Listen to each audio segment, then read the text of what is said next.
Hello everyone, my name is समीक्षा। आज हम देखेंगे इलेक्ट्रोकेमिस्ट्री का सेकंड पार्ट। फर्स्ट पार्ट में हम गैल्वेनिक सेल की बात कर चुके थे, ठीक है। वहां पे हमने डेनियन सेल के बारे में पढ़ा था। आज हमारा सेकंड टॉपिक है इलेक्ट्रोड पोटेंशियल। इसका मतलब क्या होता है इलेक्ट्रोड पोटेंशियल का, ये डिस्कस करेंगे। हमने कल पढ़ा था, हमने एक बीकर लिया, उसके अंदर हम एक रोड रखते थे, ठीक है। सिमिलरली हमने एक और बीकर लिया, उसके अंदर हमने एक रोड रखी है, ठीक है, इलेक्ट्रोड रखी है। तो यहाँ पे हमारा क्या होता है, सॉल्यूशन, जिसे हम इलेक्ट्रोलाइट कहते हैं, और यहाँ भी हमने एक सॉल्यूशन रखा, ठीक है। तो ये जो रोड होती है वो किसकी होती है, मेटल की बनी होती है। ये रोड होती है मेटल की, ठीक है। कोई भी मेटल हो सकता है। अगर यहाँ जिंक सल्फेट के इलेक्ट्रोलाइट है तो यहाँ जिंक की रोड हो सकती है, ठीक है। तो ये जो मेटल है हमारा, इसकी दो टेंडेंसी होती है, या तो ये अपने इलेक्ट्रॉन लूज कर सकता है, ठीक है। मान लो जिंक होता तो यहाँ जिंक 2+ आयन चला जाता और पीछे क्या छोड़ जाता, इलेक्ट्रॉन को, ठीक है, इलेक्ट्रॉन को। सिमिलरली ये जो इलेक्ट्रॉन छोड़ा है, तो वो जो इलेक्ट्रॉन इसके अंदर है वो ये लेके क्या बन सकता है, पॉजिटिव चार्ज, ठीक है। जो इलेक्ट्रॉन है वो इसके अंदर के आयन अपने आप को लेके क्या करा लेंगे, रिडक्शन करा लेंगे, और पीछे मेटल क्या छोड़ जाएगा, पॉजिटिव चार्ज, ठीक है। तो यहां तो क्या करा, मेटल ने इलेक्ट्रॉन लूज करे, और यहाँ पे मेटल ने गेन करा, उन्होंने इलेक्ट्रॉन को गेन करा और बन गया मेटल, ठीक है। तो यहाँ हमारा क्या हुआ, ऑक्सीडेशन, और यहाँ हमारा क्या हुआ, रिडक्शन, ठीक है।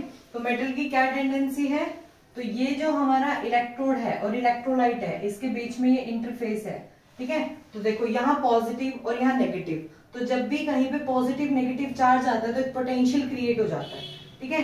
सिमिलरली यहाँ नेगेटिव होएगा और यहाँ पे पॉजिटिव है, तो यहाँ भी एक पोटेंशियल क्रिएट हो गया। तो ये जो पोटेंशियल क्रिएट हुआ है बिटवीन इलेक्ट्रोड और इलेक्ट्रोलाइट, इसी को ही हम क्या कहते हैं, इलेक्ट्रोड पोटेंशियल, ठीक है। ये जो पोटेंशियल डिफरेंस क्रिएट हुआ है, potential difference between electrode and electrolyte, ठीक है। इसी को ही हम क्या कहते हैं, इलेक्ट्रोड पोटेंशियल, ठीक है। इसी को ही स्टैंडर्ड इलेक्ट्रोड पोटेंशियल कब कहेंगे, स्टैंडर्ड इलेक्ट्रोड पोटेंशियल जब चीजें सारी क्या हो जाए, स्टैंडर्ड हो जाए। मतलब जो कंसंट्रेशन हम लेंगे वो हम 1 मोलर ले। अगर गैस की बात है तो हम वो 1 atm ले लें। टेम्परेचर फिक्स कर दें 25 डिग्री सेल्सियस, ठीक है।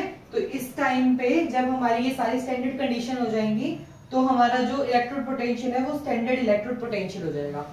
तो ये यहाँ पे ऑक्सीडेशन हो रहा है, तो ये कहलाएगा स्टैंडर्ड ऑक्सीडेशन पोटेंशियल, और यहाँ पे ये क्या कहलाएगा, स्टैंडर्ड रिडक्शन पोटेंशियल।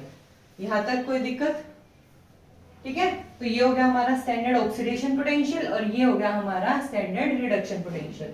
लेकिन IUPAC ने क्या कहा कि जो स्टैंडर्ड इलेक्ट्रोड पोटेंशियल होगा वो सिर्फ स्टैंडर्ड रिडक्शन पोटेंशियल को मानेंगे, ठीक है। इन दोनों में से जो स्टैंडर्ड इलेक्ट्रोड पोटेंशियल किसको माना गया है, स्टैंडर्ड रिडक्शन पोटेंशियल वाले को।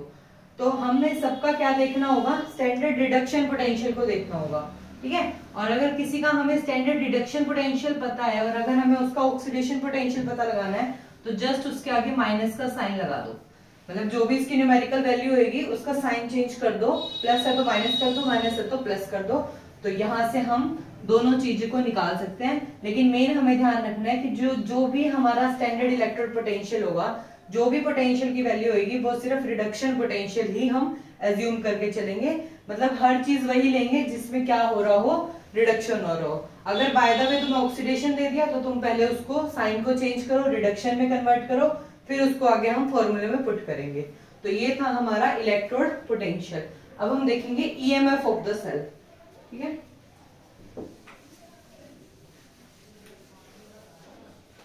इसे में कर लेते हैं यहाँ पे, ठीक है। यहाँ पे ये ऐसे था, यहाँ पे इलेक्ट्रॉन्स थे, यहाँ इलेक्ट्रोलाइट था।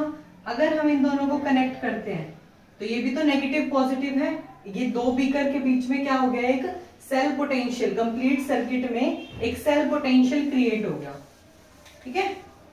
ये ध्यान रखना है सारा। तो अभी हम दोबारा लिख देते हैं। देखो यहाँ पे हमारा ये एक और बीकर, ये दो बीकर दोनों को हमने कंबाइन कर दिया जैसे हमने कल किया था। यहाँ इलेक्ट्रॉन्स है और यहाँ पॉजिटिव चार्ज है, तो इन दोनों के बीच में क्या हो गया, एक पोटेंशियल क्रिएट हो गया जिसे क्या बोलेंगे हम, EMF of the cell. EMF of cell, इसे क्या कहते हैं, इलेक्ट्रोमोटिव फोर्स बोल देते हैं, या फिर हम यहाँ से क्या निकालेंगे, सेल पोटेंशियल निकालेंगे। ठीक है, क्या निकालेंगे, सेल पोटेंशियल, ई सेल निकालेंगे। ठीक है, तो यहाँ पे देखो इसको क्या बोलते हैं, एनोड, और इस साइड को क्या बोलते हैं, कैथोड।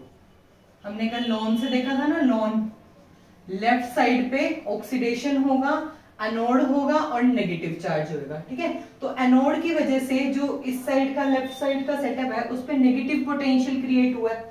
ठीक है, और राइट साइड पे क्या हुआ है, पॉजिटिव पोटेंशियल क्रिएट हुआ है। तो यहाँ भी नेगेटिव पॉजिटिव दोनों के बीच में पोटेंशियल क्रिएट हो गया। तो अगर मुझे इन दोनों को कंबाइन पोटेंशियल चाहिए तो मैं इन दोनों को क्या करूंगी, ऐड करूंगी।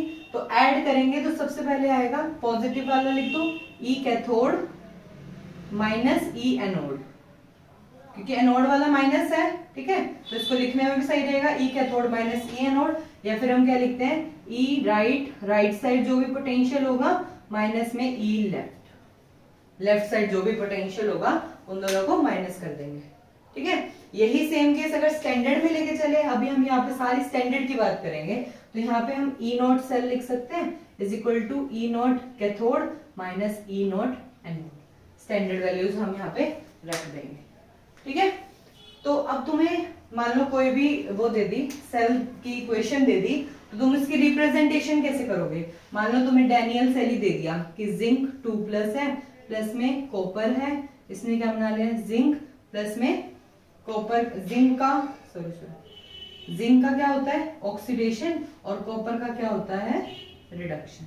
ठीक है, मान लो ये हमारी इक्वेशन है। तो सेल को रिप्रेजेंट करने का कैसे तरीका होता है, यहाँ पे हमारे सोल्ट ब्रिज लगते हैं सेटअप के अकॉर्डिंग। इस साइड लेफ्ट साइड पे ऑक्सीडेशन वाला लिखा जाएगा, तो जिंक से जिंक 2+ बन रहा है, तो जिंक से जिंक 2+ ऐसे लिखेंगे। और यहाँ कॉपर 2+ से कॉपर हो रहा है, राइट साइड पे रिडक्शन कि कॉपर 2+ से हमारा क्या बन रहा है, कॉपर बन रहा है। ठीक है, ये हमारी लेफ्ट साइड, ये हमारी राइट साइड, ये सोल्ट ब्रिज, और ये इन दोनों के बीच में हम ऐसे सीधे सीधे लगाते हैं, इसको हम बोलते हैं फेज चेंज हो रहा है। यहाँ पे इसका मतलब फेज चेंज हो रहा है। ये सॉलिड में है, ये एक्वस सॉल्यूशन में, ये एक्वस सॉल्यूशन में, ये सॉलिड में। एक्वस सॉल्यूशन इकट्ठे, सॉलिड सॉलिड इधर है, ध्यान रखने के लिए। ठीक है, तो ये हमारा फेज चेंज, ये हमारे सोल्ट ब्रिज के लिए हम ऐसे लगाते हैं, सोल्ट ब्रिज। ठीक है, तो अगर मुझे इसी का ही ई सेल निकालना हो तो मैं क्या करूंगी, इसको मेरे को लिखने का तरीका होगा, ई एनोड साइड लिखना है ना, तो इसको लिखेंगे जिंक 2+ ऐसे लिखेंगे, और इसको लिखेंगे ई कॉपर 2+ बाय कॉपर। ठीक है, तो अभी हमने पीछे देखा है कि मुझे क्या चाहिए होता है, सिर्फ रिडक्शन पोटेंशियल, हमेशा रिडक्शन होता हुआ दिखाना है। यहाँ तो क्या हो रहा है, जिंक से जिंक 2+ ऑक्सीडेशन हो रहा है ना, तो इसको हम पहले कन्वर्ट करेंगे, ई Zn 2+ से Zn बन रहा होगा और साइन चेंज हो जाएगा। ठीक है, और ये तो कॉपर 2+ से 0 जा रहा है, इसका तो रिडक्शन हो ही रहा है। तो अगर तुम्हें यहाँ पे इनकी वैल्यूज रखनी होंगी, कैथोड माइनस एनोड, तो पहले यहाँ पे तुम मेन देखोगे कि इसका ऑक्सीडेशन होता दिख रहा है या फिर इसका रिडक्शन होता दिख रहा है। ये बहुत ज्यादा इंपॉर्टेंट चीज है जो ध्यान रखने वाली है। इसके बेस पे अभी एक न्यूमेरिकल करते हैं, तुम्हें उनसे और क्लियर होएगा। ठीक है, तो ये हमारा, इसको मेन ध्यान रखना है कि ई सेल या ईएमएफ या पोटेंशियल, सेल पोटेंशियल निकालने का फॉर्मूला क्या होता है, ई कैथोड माइनस ई एनोड। दोनों की तुम्हें वैल्यू दी हुई होंगी, जस्ट यहाँ पे पुट करना है। ठीक है, तो अब इसके बेस पे एक न्यूमेरिकल देखते हैं। तो जैसे कि ये न्यूमेरिकल है यहाँ पे, ठीक है, यहाँ पे क्या दे रखा है, जिंक से जिंक 2+, सॉल्ट ब्रिज Sn 2+ से Sn। ठीक है, तो यहाँ पे हमें ई नॉट, इसकी वैल्यू दे रखी है, इसकी वैल्यू दे रखी है, और हमें ई नॉट सेल निकालना है। अभी हमने ई नॉट सेल का फॉर्मूला क्या देखा था, ई कैथोड, ई naught cathode minus E naught anode side जो होगा। ठीक है, कैथोड पे कौन है हमारा, राइट साइड वाला, ये वाला, तो इसकी वैल्यू रखो यहाँ पे माइनस 0.14 वोल्ट। माइनस में एनोड, एनोड पे कौन है, ये वाला, तो यहाँ पे रखो इसकी वैल्यू माइनस 0.76 6, ठीक है। इसे इजीली हम कैलकुलेट कर सकते हैं। 0.14 minus minus plus 0.76 plus minus minus कर दो 0.62 वोल्ट। तो ऐसे हम किसी का भी ई नॉट सेल इजीली कैलकुलेट कर सकते हैं। आगे नर्नस इक्वेशन में हमें ई नॉट सेल निकालने की जरूरत पड़ेगी, वहां हम पहले ये कैलकुलेट करेंगे फिर उस इक्वेशन में पुट करेंगे, ठीक है। तो यहाँ तक हो गया हमारा। नेक्स्ट हमारा टॉपिक है, इसके बाद देखेंगे हम शी हमारा एक टॉपिक होता है स्टैंडर्ड हाइड्रोजन इलेक्ट्रोड, ठीक है। तो हम उसके बारे में डिस्कस करेंगे।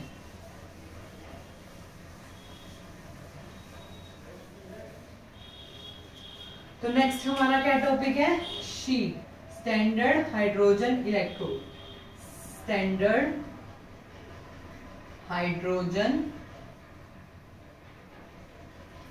इलेक्ट्रोड, ठीक है। ये हमारा एक ऐसा स्टैंडर्ड हाइड्रोजन इलेक्ट्रोड, ऐसा इलेक्ट्रोड होता है, ये मतलब हाफ एनोड की तरह भी यूज हो सकता है, हाफ एनोड सेल की तरह यूज भी हो सकता है, और हाफ कैथोड सेल की तरह भी यूज हो सकता है, हाफ कैथोड सेल की तरह भी यूज हो सकता है, ठीक है। जो बाकी का हाफ सेल है, अगर वो कैथोड की तरह बिहेव कर रहा है तो ये एनोड की तरह बिहेव करेगा, अगर वो वहां एनोड की तरह बिहेव कर रहा है तो ये कैथोड की तरह बिहेव करेगा। तो एक बीकर में तो हम अगर कोई और लेते हैं तो दूसरे बीकर में हम क्या ले लेंगे, स्टैंडर्ड हाइड्रोजन इलेक्ट्रोड, जिससे हम इजीली कैलकुलेट कर सकते हैं, ठीक है। तो इसकी भी हमारी स्टैंडर्ड कंडीशन होती है कि जो कंसंट्रेशन होता है वो हमें 1 मोलर लेके चलना है, कंसंट्रेशन 1 मोलर लेके चलना है, जो टेम्परेचर है वो हमारा 25 डिग्री सेल्सियस होना चाहिए। तो अगर यही सारी कंडीशंस होती हैं, और अगर हमारा प्रेशर होता है तो वो प्रेशर होगा तो यहाँ 1 atm लेके चलेंगे, ठीक है। तो अभी हम इसका सेटअप देखेंगे। तो ये होता है हमारा स्टैंडर्ड हाइड्रोजन इलेक्ट्रोड। तो यहाँ भी क्या होता है, एक बीकर होता है, ठीक है, ऐसे इसके अंदर रोड होती है, इस रोड का यहाँ मुंह खोल देते हैं, यहाँ से क्या हम पास करते हैं, हाइड्रोजन गैस, जिसका प्रेशर कितना होता है 1 atm, ठीक है। हाइड्रोजन गैस यहाँ पे करते हैं, और यहाँ अंदर सॉल्यूशन में क्या होता है हमारा HCl, ठीक है, जिसमें H+ आयन होंगे, ठीक है, एक्वा सॉल्यूशन में, और इसकी जो कंसंट्रेशन होगी वो 1 मोलर होगी, स्टैंडर्ड होगी, ठीक है। अब यहाँ से जब हम हाइड्रोजन पास करवाएंगे तो यहाँ पे हमें पहले वाले सेटअप में हमेशा क्या होता था, कुछ मेटल का होता था यूज, तो यहाँ हम एक मेटल में प्लेटिनम की वायर लेंगे यहाँ पे, ठीक है, प्लेटिनम की वायर लगाएंगे। ये क्या है हमारी प्लेटिनम की वायर, और यहाँ पे हमारा एक ऐसे सरफेस सा होता है, ठीक है, ये होता है हमारा प्लेटिनम ब्लैक, प्लेटिनम ब्लैक, जिसके ऊपर हमारी हाइड्रोजन गैस आके एब्जॉर्ब या एडजॉर्ब होती है, ठीक है। तो इसलिए हम इसको लगाते हैं। तो यहाँ से हम क्या करेंगे, हाइड्रोजन गैस को 1 atm के प्रेशर से अंदर भेजेंगे। जैसे अंदर जाएगा तो ये जो प्लेटिनम ब्लैक है ये क्या करेगा, उसे एब्जॉर्ब कर लेगा अपने ऊपर, और जो बाकी की हाइड्रोजन गैस है वो यहाँ पे आयंस बन के बाहर निकल जाएगी, ठीक है। तो हमारा यहाँ पे एक तो क्या है हमारा H+ आयन एक्वस वाला, और एक हमारा हाइड्रोजन गैस, वो दोनों आपस में क्या रहेंगे, इक्विलिब्रियम में रहेंगे, ठीक है। तो अभी हम देखते हैं। तो अभी हम क्या करेंगे, ये वाला जो हमारा सेटअप था, इससे हमारी क्या इक्वेशन बनेगी कि यहाँ पे जो H+ आयन है वो इलेक्ट्रॉन को लेके क्या बन जाएंगे, हाइड्रोजन गैस। तो यहाँ पे क्या हुआ है, गेन ऑफ इलेक्ट्रॉन, तो यहाँ पे क्या हुआ, हम रिडक्शन देख रहे हैं, रिडक्शन करवा रहे हैं यहाँ पे, ठीक है। अगर इसकी उल्टी प्रोसेस होगी कि उसने लॉस कर दिया इलेक्ट्रॉन का, तो उसका क्या हो जाएगा, ऑक्सीडेशन। तो ये एज अ एनोड की तरह भी बिहेव कर सकते हैं, कैथोड की तरह भी, मतलब ऑक्सीडेशन भी हो सकता है और रिडक्शन भी हो सकता है, क्योंकि ये दोनों इक्विलिब्रियम में होता है। तो यहाँ पे इसका स्टैंडर्ड हाइड्रोजन इलेक्ट्रोड का क्या होता है, ये क्या हो रहा है, इसका रिडक्शन ना, तो H+ से क्या हो रहा है H2, तो इसका स्टैंडर्ड रिडक्शन पोटेंशियल कितना होता है, 0। इसी तरीके से इसका ऑक्सीडेशन पोटेंशियल भी क्या होता है, 0, ठीक है। तो हमारा ये वाला जो हाइड्रोजन है, इसका स्टैंडर्ड रिडक्शन पोटेंशियल हो चाहे स्टैंडर्ड ऑक्सीडेशन पोटेंशियल हो, दोनों ही केस में ये क्या रहता है, 0 रहता है, ठीक है। तो ये था हमारा स्टैंडर्ड हाइड्रोजन इलेक्ट्रोड। अब हम इसके बारे में थोड़ी और बातें देखते हैं।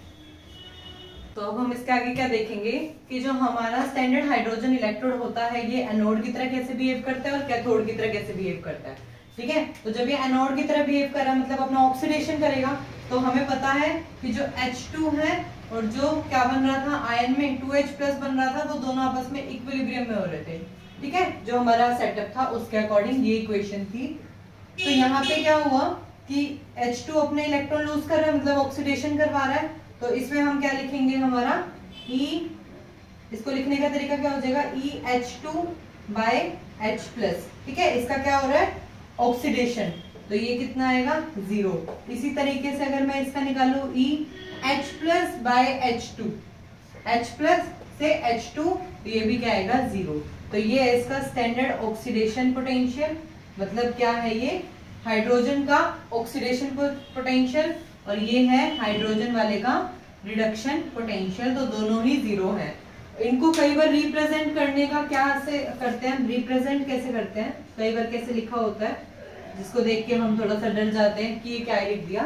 तो इसको ऐसे लिख देते हैं, प्लेटिनम वायर पे हमारा हाइड्रोजन होता है, और फिर और साथ में हाइड्रोजन आयन किस में होता है, एक्वस में, या फिर यहाँ पे कंसंट्रेशन किस में लिख देंगे, मोलर में।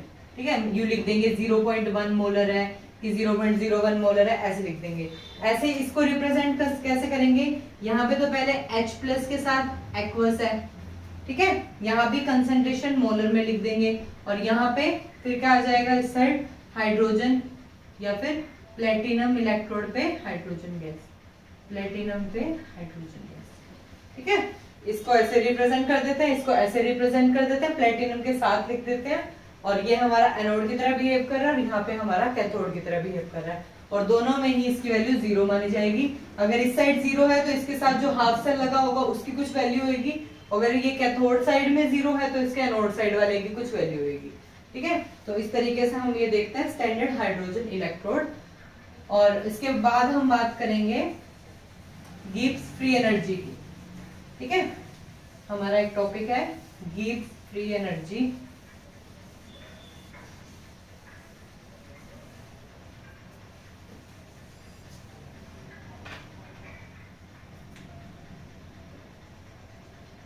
Gibbs free energy.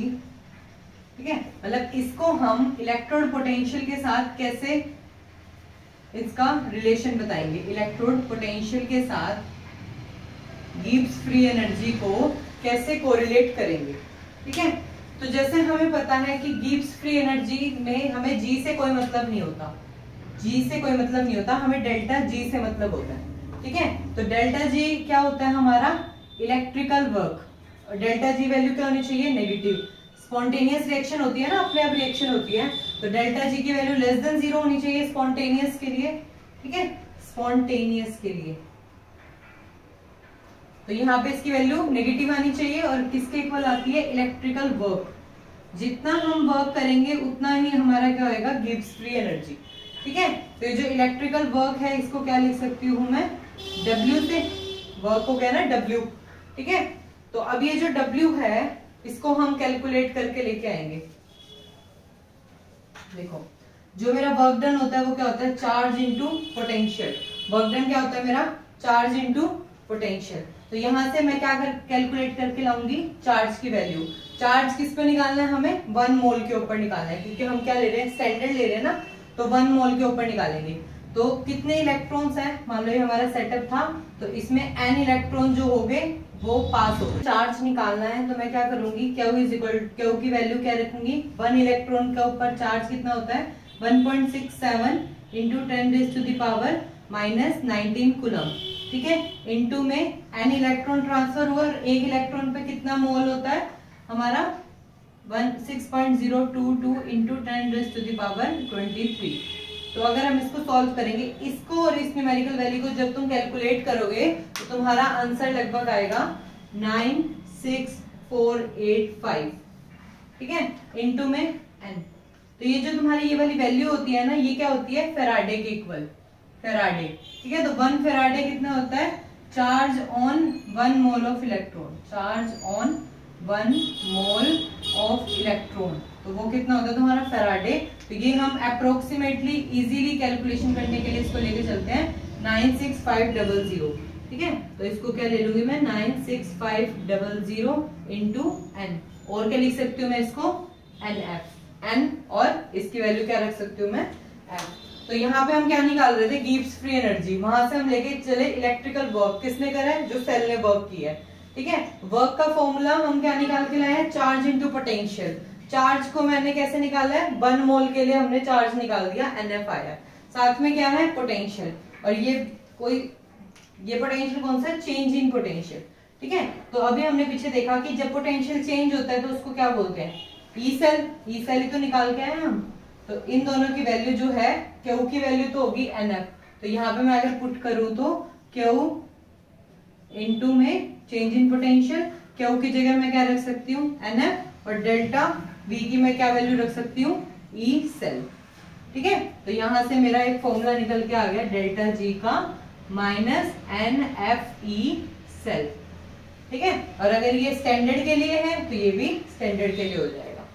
और इसी में एक दूसरा फॉर्मूला तुम्हारा आता है, delta G naught is equal to RTLNK।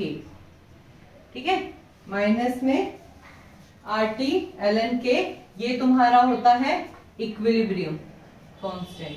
ठीक है, इक्विलिब्रियम कांस्टेंट। इसकी वैल्यू कैसे निकलेगी, प्रोडक्ट बाय रिएक्टेंट करके, जो भी तुम्हारी इक्वेशन दी होगी। तो ये था हमारा गिब्स फ्री एनर्जी और इलेक्ट्रोड पोटेंशियल में क्या रिलेशन है, कि delta G naught is equal to minus NFE naught cell. ठीक है, तो इसको अच्छे से ध्यान रखना। ये पूरा सेटअप हो गया तुम्हारा। यहाँ से हमने स्टार्ट करा, इलेक्ट्रिकल वर्क किसने करा, डन बाय सेल ने करा। और फैराडे किसके इक्वल होता है, charge on 1 mole of electron.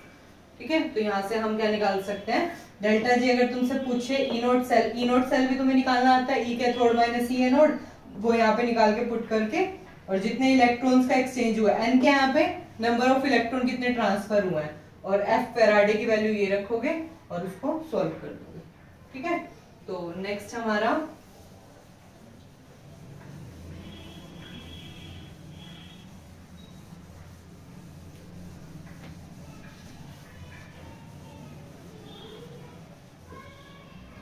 तो अभी हमने क्या क्या देखा, गिब्स फ्री एनर्जी और इलेक्ट्रोड पोटेंशियल के बीच में रिलेशन। हाँ जी, तो अब हमारा नेक्स्ट टॉपिक क्या है, नर्नस्ट इक्वेशन। ठीक है, ये बहुत इंपॉर्टेंट है न्यूमेरिकल के लिए, इसे ध्यान से समझना। तो ये होती है हमारी Nernst equation, E is equal to E naught minus 2.303 RT by NF log base 10 product by reactant. ठीक है, तो ये हमारी जो इक्वेशन होती है, इसके अंदर जितनी टर्म्स यूज हो रही हैं इसके बारे में देखो। ये होता है हमारा इलेक्ट्रोड पोटेंशियल, या इसे EMF बोल सकते हैं। ये होता है हमारा स्टैंडर्ड इलेक्ट्रोड पोटेंशियल। ठीक है, जिसे हम निकाल सकते हैं ई कैथोड माइनस ई एनोड करके। तो ये जो नर्नस्ट इक्वेशन होती है ना, ये मेन इसको निकालने के लिए होती है किसी भी टेम्परेचर पे। ठीक है, at any temperature and concentration. इसमें तो हमारा टेम्परेचर और कंसंट्रेशन फिक्स होता है। टेम्परेचर होता है हमारा 298 केल्विन और हमारी कंसंट्रेशन होती है 1 मोलर। ठीक है, 2.303 आर यहाँ पे हमारा क्या है, यूनिवर्सल गैस कांस्टेंट। तो यहाँ पे हमारी एनर्जी पोटेंशियल की बात हो रही है, तो यहाँ हम लेंगे 8.314 जूल पर मोल केल्विन। टी हमारा टेम्परेचर है जो कि हम केल्विन में लेंगे। एन यहाँ पे नंबर ऑफ इलेक्ट्रॉन्स हैं जो कि एक्सचेंज होंगे, कितने नंबर ऑफ इलेक्ट्रॉन होंगे। एफ यहाँ पे फैराडे कांस्टेंट है। फैराडे क्या होता है, charge on 1 mole of electron, Faraday. तो यहाँ पे क्या हो जाएगा, कितनी वैल्यू होती है इसकी अप्रोक्सीमेट 96500 कूलम। ठीक है, ये प्रोडक्ट हमारा जो भी हमारी इक्वेशन होगी उसमें कंसंट्रेशन ऑफ जितने प्रोडक्ट होंगे और अपॉन में कंसंट्रेशन ऑफ रिएक्टेंट। ठीक है, जैसे हम यहाँ पे कई बार क्या लिखा होता है, रिएक्शन कोशिएंट भी लिखा होता है। तो यही कोशिएंट क्या होता है, यही होता है प्रोडक्ट बाय रिएक्टेंट। ठीक है, मान लो कोई इक्वेशन ऐसे होती है कि 4A और 3B ऐसे करके होता है, तो हम ये जो कोशिएंट है वो कैसे निकालते थे, प्रोडक्ट क्या होता है हमारा B, इसकी कंसंट्रेशन और जो इसके आगे है वो पावर में चला जाता है, अपॉन में A की कंसंट्रेशन और इसके आगे जो चीज वो होती है कोशिएंट होते हैं, कोफिशिएंट होते हैं, वो कहाँ चले जाते हैं, ऊपर चले जाते हैं। ठीक है, तो यही चीज यही है, प्रोडक्ट बाय रिएक्टेंट लिख दो चाहे क्यों लिख दो, एक ही बात है। तो ये है हमारी नर्नस्ट इक्वेशन। अब ये नर्नस्ट इक्वेशन जो है वो आई कहां से है। ठीक है, अब हम इसकी एक छोटी सी डेरिवेशन देखेंगे।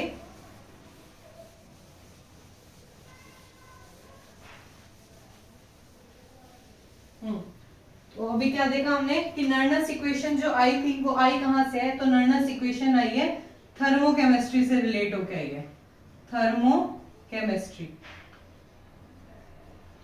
से रिलेट होके आई है।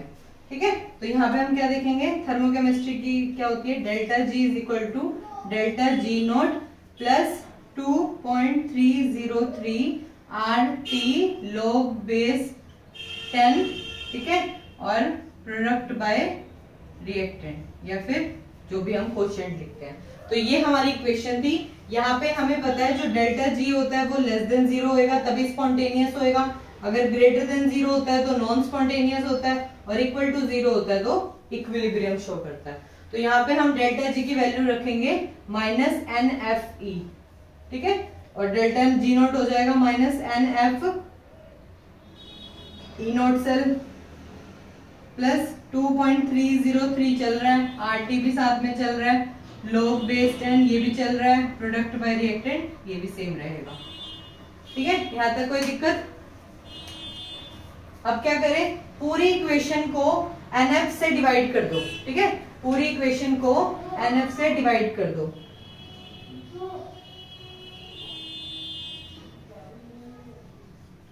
ठीक है, पूरी इक्वेशन को NF से डिवाइड कर दिया तो यहाँ पे क्या हो गया, -NF से कर दो तो और ज्यादा बेनिफिट हो जाएगा। तुम डायरेक्ट क्या कर दो, -F से कर दो, तो ये कट गया, माइनस से माइनस कैंसिल, NF से NF कैंसिल, ये कैंसिल, और तो अब हमारी इक्वेशन क्या बन गई, E is equal to E naught cell minus 2.303 RT by NF log product by reactant. ठीक है, तो अगर तुम यहाँ -NF से ना करके NF से करते तो बाद में माइनस साइन चेंज हो जाता, इनके माइनस हट जाते और इसके आगे माइनस आ जाता, तो मैंने डायरेक्ट माइनस से पहले रिप्लेस कर दिया। तो ये आ गई हमारी नर्नस्ट इक्वेशन जो भी हमने लिखी थी। ठीक है, ये हमारा क्या है, electrode potential, standard electrode potential, gas constant, temperature, ये सब। लेकिन हमें ये गैस कांस्टेंट, टेम्परेचर, फेराडे ये बार बार नहीं रखना होता। हम क्या करेंगे, हमें पता है हम जितनी भी रिएक्शन कर रहे हैं वो सारी रूम टेम्परेचर पे होती है, तो रूम टेम्परेचर 298 केल्विन फिक्स होता है, और जो हमारा R है उसकी वैल्यू फिक्स है 8.314, फेराडे की वैल्यू फिक्स है 96500। तो जब मैं इन तीनों की वैल्यू यहाँ पे पुट करूंगी तो मेरा डायरेक्ट क्या फॉर्मूला बनेगा, E is equal to E naught cell minus 0.059 by N log product by reactant.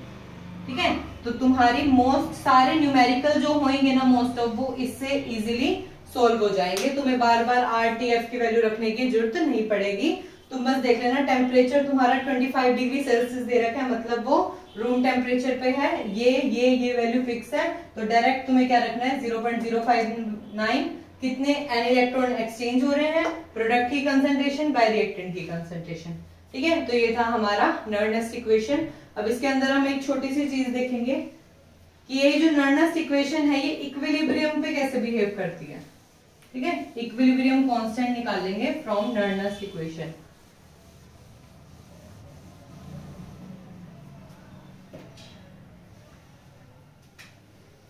निकालेंगे अब हम इक्विलिब्रियम कांस्टेंट। बस तुम्हें क्या ध्यान रखना है, सिर्फ नर्नस्ट इक्वेशन को टिप्स पे कर लो। E is equal to E naught minus 2.303 by RT log base 10 product by reactant.